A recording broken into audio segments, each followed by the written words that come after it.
My doctors asked me to tell my story so other girls could read it and learn from my mistakes, because I'll be dead soon.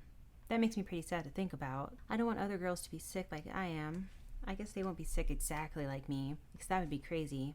But maybe they can read this and avoid making bad decisions. When I was little, Mom used to hold me and say stuff like, "Oh, Katie, you're so fit.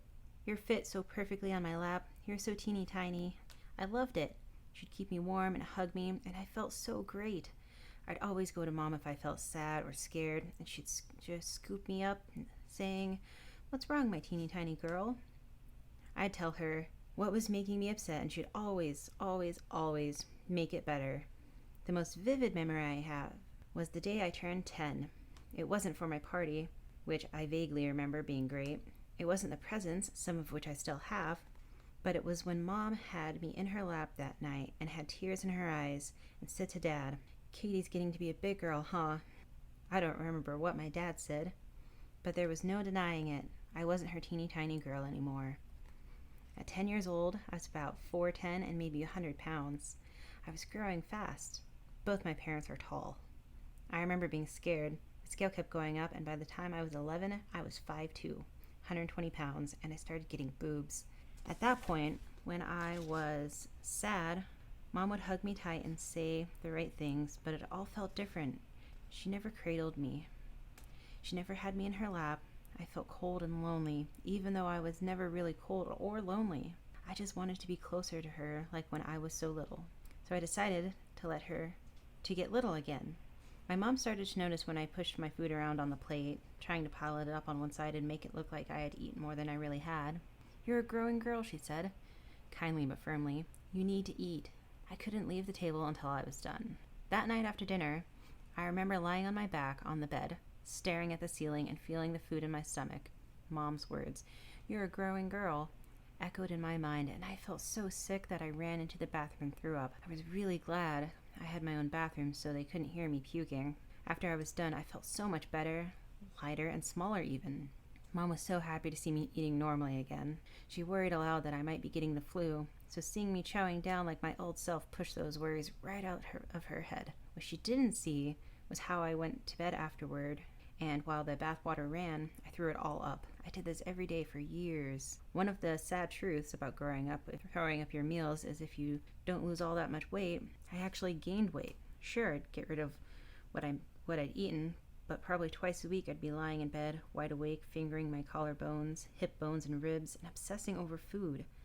Something inside me would snap, and I'd run to the fridge or the cabinets and eat until I felt like I was bursting. Then, exhausted, I'd go back upstairs and pass out on my bed, calorie for calorie. After those twice weekly binges, I was eating more than I would if I'd eaten healthy. Except I really, really wasn't healthy, and nobody knew. All this built up to the last few months after I graduated high school. I was 5'11", 175 pounds, 17 years old. There was absolutely nothing I hated more than my body. I was constantly lonely and wanted to take my mind off it all. I decided to get a job.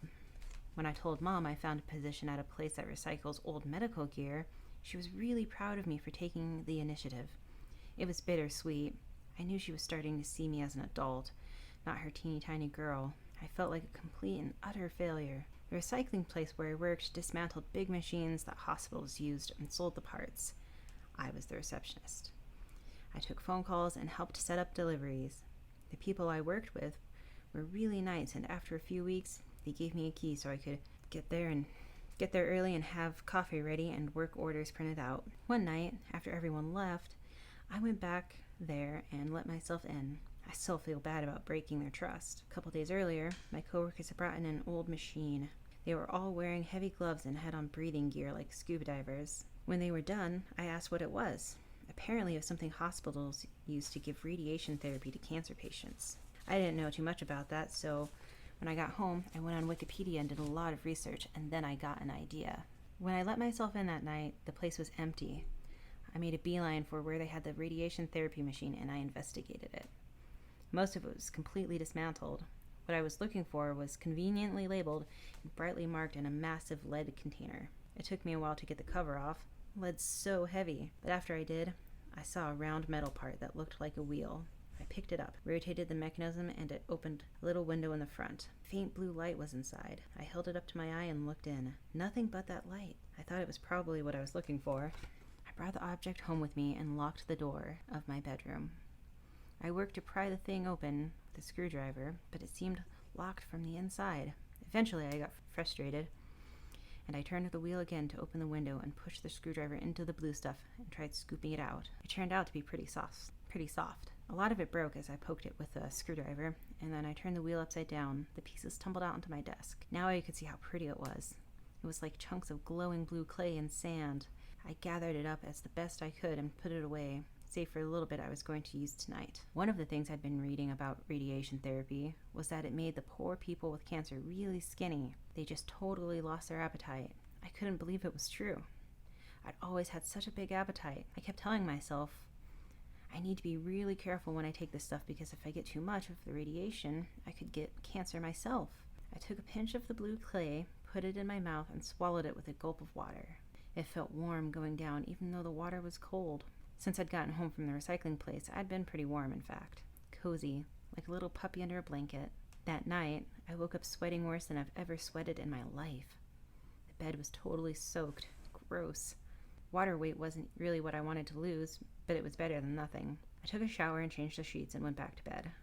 My stomach ached a little. When I woke up the next morning, my stomach hurt. I threw up a couple times, but I wasn't even remotely hungry. That fact alone made the pain in my tummy pretty much go away. I didn't need to eat. Mom asked me if I was bringing leftovers to work from last night's dinner, and I lied and said we were going to get a pizza. I hate lying to Mom, but I didn't want her to worry. There was no need to tell her I wasn't hungry. At work, they'd finished disassembling the machine and started sending it out to wherever they send those things. I had been really careful to put the canister back exactly as I left it. No one checked to see if the little wheel was still there. The next few days were uneventful, aside from my stomach ache getting worse and having to puke once or twice. I'd barely eaten anything since I started taking the radiation medicine. Whenever I got woozy from lack of food, I ate an apple or fat-free yogurt, and I was fine. I was still sweating a lot. When I got on the scale, it said 168. After a week of eating nearly nothing and faithfully taking my radiation medicine nightly, my stomach got really, really bad. I'd stopped throwing up, but this time I felt like I needed to go to the bathroom.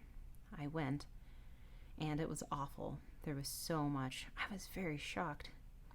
I'd apparently eaten and kept down more than I thought. I'd gotten on the scale after, though, and it helped me feel a lot better. 161. Over the next couple days, one or two people told me how pretty I looked. They asked me if I'd lost weight, and I said, yeah, maybe a few pounds. I beamed. Over my whole adolescence, I'd done nothing but get bigger. Now finally, I was shrinking and on my way to teeny tiny. I didn't feel too great, though. My tummy was constantly having me run to the bathroom, and it still hurt afterward. I figured I was getting rid of all that extra fat. 158. I was in the shower about 10 days after I started taking the medicine, and I was horrified to see that some of my hair was coming out. That was bad. Really, really bad. I stopped washing it immediately and just let the water rinse away the remainder of the shampoo. I got out of the shower and took almost an hour blow drying my hair because I was too scared to use a towel that might pull more out. When the mirror was unfogged and my hair was dry, I checked to see how noticeable it was. There was a good-sized patch of bare red scalp, about 2 inches wide, above my left ear. I pushed the hair around it to cover up the patch.